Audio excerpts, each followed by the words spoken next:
Hello students, I hope you all are best enjoying and learning through the online classes and recorded sessions that all your worthy teachers are trying to render to you these days.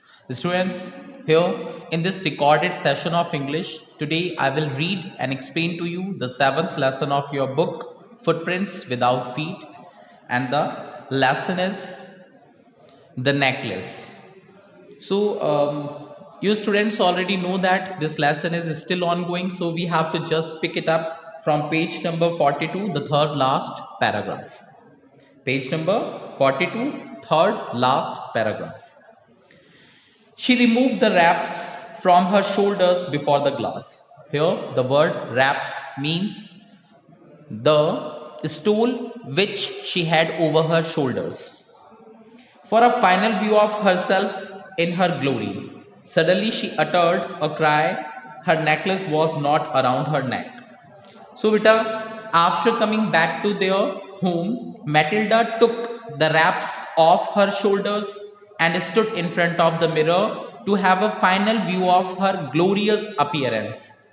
But when she saw herself there in the mirror, she was shocked and even horrified as the necklace was not there around her neck. She cried out loud with great panic.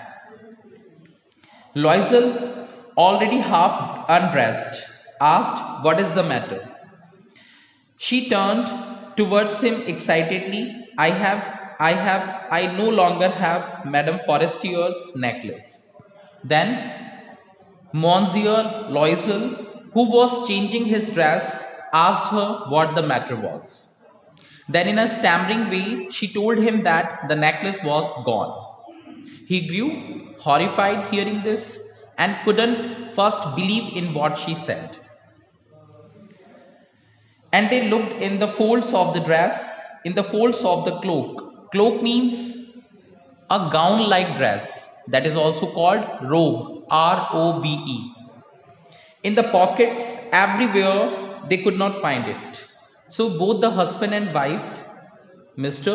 and Mrs. Loisel, looked for it everywhere in the room, like in the folds of the dresses, and even checked their pockets but couldn't find it out. Okay.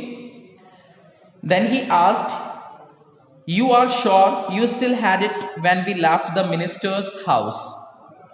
Then Monsieur Loisel asked Matilda if she was sure that she had the necklace around her neck when they left the minister's residence. "Yes, I felt it as we came out." To this, she replied in affirmation by saying that she could feel it around her neck when they came out of the minister's residence. "But if you had lost it in the street, we should have heard it fall. It must be there in the cab." Then Monsieur Loisel concluded that if she had lost it in the street while they were walking there, they must have heard the sound of its fall.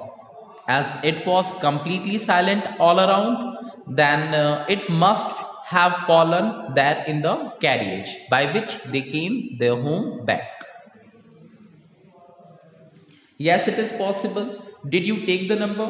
No. And you? Did you take the number? Did you notice what is what? Though Matilda also agreed, but they both didn't notice the number of that cab. Okay. They looked at each other utterly cast down. Utterly means completely, and cast down means disheartened, dejected. Finally, Loisel dressed himself again. "I'm going," he said, "over the track where we went on foot to see if I can find it." Then both the husband and wife became utterly disheartened, and Monsieur Loisel dressed himself again and said that he was going over the same track to find that carriage. And he went. She remained in her evening gown, not having the force to go to bed. After her husband had gone, Matilda could neither change her dress nor go to sleep, as she was restless. Towards 7 o'clock, her husband returned. He had found nothing. He went to the police and to cab offices and put an advertisement in the newspapers offering a reward. At about 7 o'clock in the morning, Monsieur Loisel came back home with empty hands. During these hours, he went to the police station for getting a complaint registered, even went to cab offices and also get an advertisement published in the newspapers, local newspapers, offering a handsome reward. Then once again he left his home, and this time for his office. She waited all day in a state of bewilderment. Bewilderment means great confusion. Before this frightful disaster, Loisel returned in the evening, his face pale. He had discovered nothing. So, after her husband had gone to his office, she remained worried whole day long and kept waiting for her husband to return home with some good news. She was hoping that in the evening her husband would surely come with some good news. In the evening, he did come, but with a lackluster face. Since he could not get any fruitful, or we can say positive result, he said, "Write to your friend that you have broken the clasp of the necklace." Clasp means hook of the necklace, and that you will have it repaired. That will give us time. So, Monsieur Loisel then said to his wife to write a letter to Madame Forestier that mistakenly the clasp or hook of the necklace was broken, and she would soon return it to her after getting it repaired. Okay, she would soon return it to her after getting it repaired. This way, they would have some more time. Okay, as they needed some more time, they decided to write a letter to Madame Forestier seeking some more time, as the clasp, or we can say the hook of the necklace, had been broken, and they would return it after getting it repaired first. Okay. She wrote as he dictated. At the end of a week, they had lost all hope, and Loisel, older by 5 years, declared, "We must replace this jewel." A whole week had passed. They got nothing. Then Monsieur Loisel said that they would have to replace the necklace by purchasing a new one. In a shop of the Palace Royal, they found a chaplet. Chaplet means necklace of diamonds, which seemed to them exactly like the one they had lost. It was valued at 40,000 francs, and they could get it for 36,000 francs. Okay, so they went to the Palace Royal, and there they saw a necklace of diamonds which looked the same as that Madame Loisel had lost. Its price was 40,000 francs, but after having the discount, they could buy it for 36,000 francs. But it was very costly for them. Loisel possessed 18,000 francs, which his father had left him. He borrowed the rest. He made ruinous promises, took money from usurers. Usurers means lenders who lend money on a very high interest rate. Okay? So usurers means the people who lend money on a very high interest rate, and the whole race of lenders. Then he went to get the new necklace, depositing on the merchant's counter 36,000 francs. Okay. Then Monsieur Loisel had some 18,000 francs. As I have already told you that he got this amount from his father, and the rest 18,000 francs he had to borrow on high interest rates from several money lenders. Then they went to the shop and purchased the new necklace. When Madame Loisel took back the jewels to Madame Forestier, the latter said to her in a frigid tone. In a frigid tone means a little rudely. You should have returned them to me sooner, for I might have needed them. Okay. Now, Madame Loisel went with it to her friend, Madame Forestier's house, and Madame Forestier said to her in a little rude way that she should have returned it sooner as she might have needed it. Okay. Then Madame Forestier did not open the jewel case as Madame as Madame Loisel feared she would. I repeat, Madame Forestier did not open the jewel box as Madame Loisel feared she would. What would she think if she should perceive the substitution? What should she say? Would she take her for a robber? Now Matilda had understood. Madame Loisel went with it to her friend, Madame Forestier, and as she was feared that Madame Forestier might open the jewel box, but it did not happen. Madame Forestier did not open the jewel case that Matilda was afraid of. Madame Forestier could easily recognize that it was merely a substitution. Okay. Madame Loisel now knew the horrible life of necessity. She did her part, however, completely heroically. It was necessary to pay this frightful debt. That means curge, loan. She would pay it. They sent away the maid. They changed their lodgings. They rented some rooms in an attic.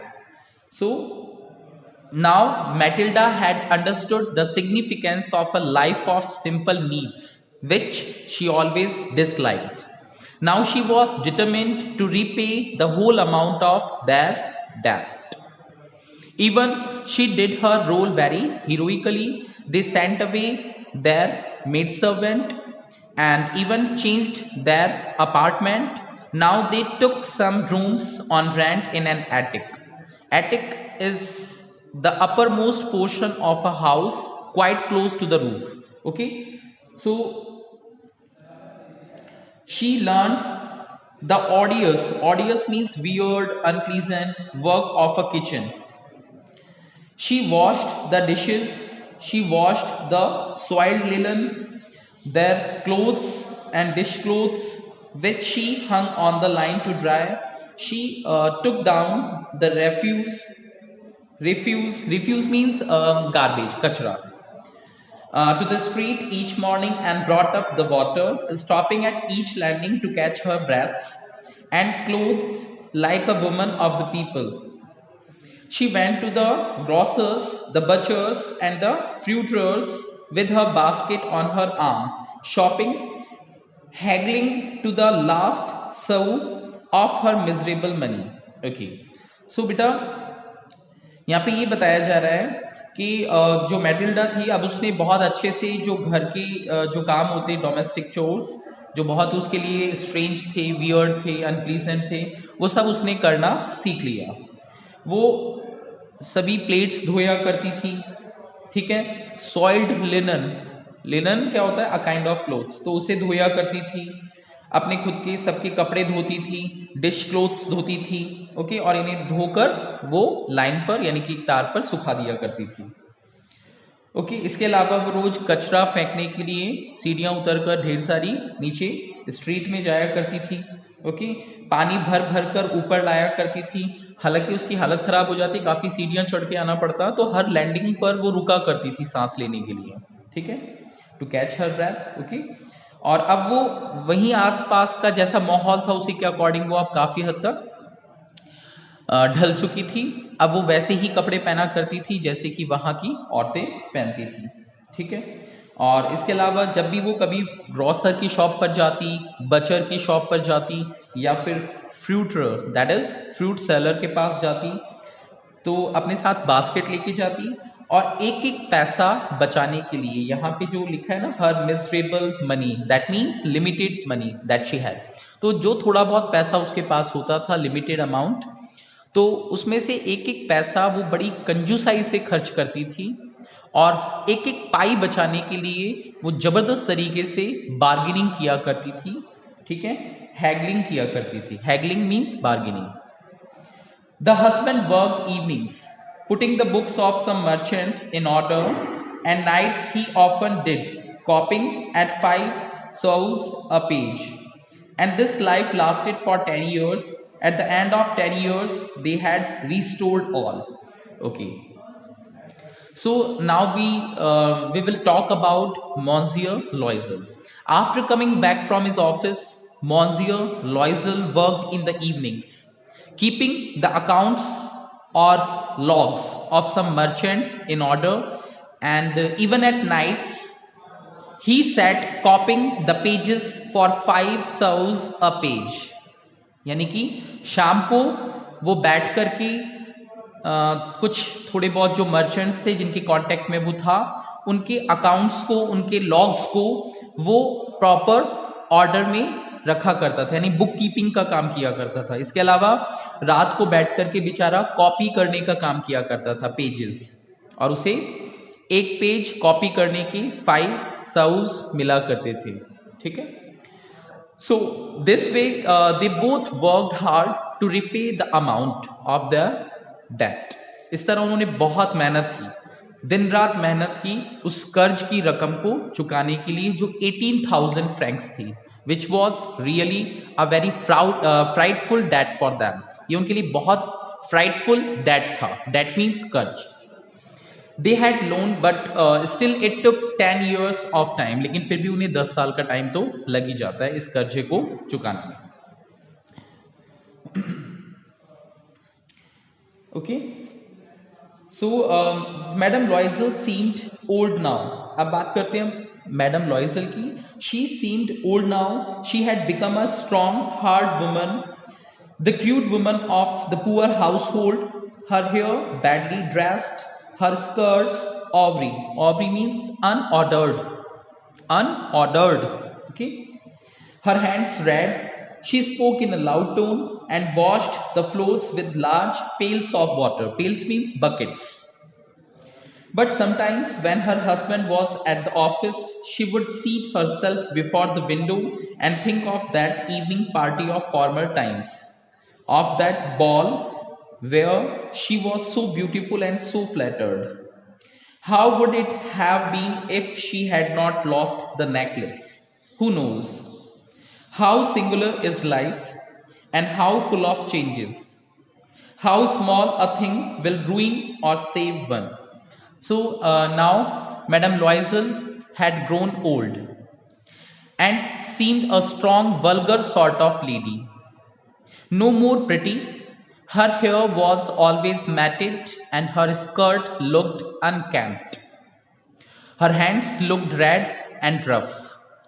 She now had a loud voice. She did all types of domestic chores like washing the floor with several buckets of water and so on. But sometimes, whenever she was free and her husband was at his office, she would sit next to the window of her room and think of that day, of the ball party when she was the most beautiful of all. Okay, and she used to think that if she had not lost that necklace, then their life would have been quite different. So she concluded that a small thing like that had ruined their life. Okay. Then one Sunday, as she was taking a walk in the Champs Elysees, it is the name of a garden, To rid herself of the cares of the week, she suddenly perceived a woman walking with a child.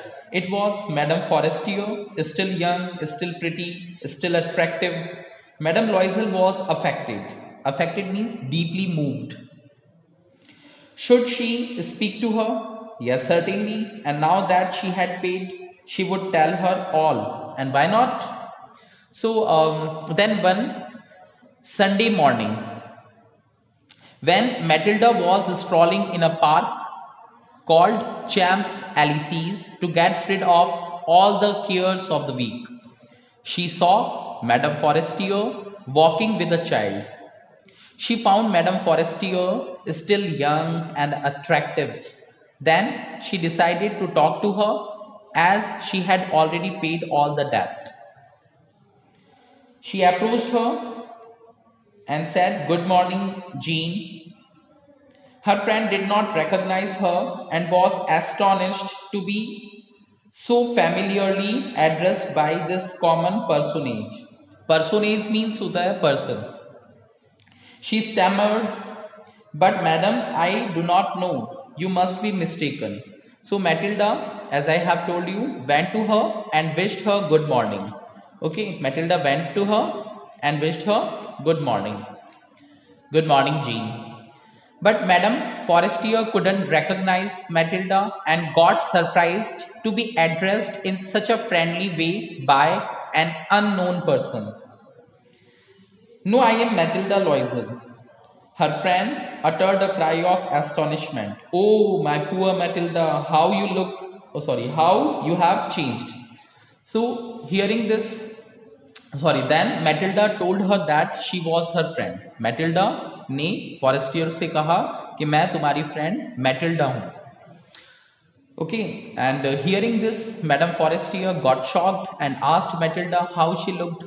तो madam Forestier को जैसे ही पता चला, अरे ये तो Matilda है, तो एकदम से शॉक्ड हो गई और उन्होंने मैटिल्डा से कहा कि तुम कैसी दिखाई दे रही हो, कितनी बदल गई हो. "Yes, I have had some hard days since I saw you, and some miserable days, and all because of you." "Because of me? How is that?" "You recall the diamond necklace that you loaned me to wear to the minister's ball?" "Yes, very well." "Well, I lost it." "How's that, since you returned it to me?" So then Matilda told her that after she borrowed the necklace from her, she had a very hard time as she lost it, and then it took them 10 years of time to pay the debt. Hearing it, Madame Forestier got startled and said that it couldn't be possible since Matilda had already returned the necklace to her. "I returned another to you exactly like it, and it has taken us 10 years to pay for it. You can understand that it was not easy for us who have nothing, but it is finished and I am decently content." So Matilda told Madame Forestier that they had to buy a new necklace to replace the lost one, and as a result of which they had to borrow money and have a very hard time for a long period of 10 years to pay the debt. उसने कहा कि हाँ, जो मैंने तुमसे बोरो किया था वो नेकलेस तो मेरे से गुम हो गया था, खो गया था, और उसे रिप्लेस करने के लिए हम लोगों को एक नया नेकलेस डायमंड का परचेज करना पड़ा और उसकी प्राइस बहुत ज़्यादा थी. उसके लिए हमने ढेर सारा पैसा उधार लिया और उसे चुकाते चुकाते ये 10 साल कब बीत गए कुछ पता ही नहीं चला. लेकिन अब हम फाइनली सारा कर्जा चुका चुके हैं, कंप्लीट हो चुका है. Now it's all over. Madame Forestier stopped short. She said, "You say that you bought a diamond necklace to replace mine?" "Yes." "You did not perceive it then? They were just alike." And she smiled with proud and simply joy. Then Madame Forestier was touched and took both her hands as she replied, "Oh, my poor Matilda, mine were false. They were not worth over 500 francs." So hearing it, Madame Forestier really got shocked and told Matilda that the diamonds of her necklace that she lost were fake and their price was not more than 500 francs. तो फिर madam Forestier ने Matilda से कहा, अरे जो तुमने खो दिया था नेकलेस, उसके जो डायमंड्स थे दे वर फेक, और उनकी कीमत 500 फ्रैंक्स से ज़्यादा नहीं थी. Okay, so students, now the lesson has ended and I have explained it to you completely, and I hope you all have understood. Thanks for watching the video. May you all have a good day ahead.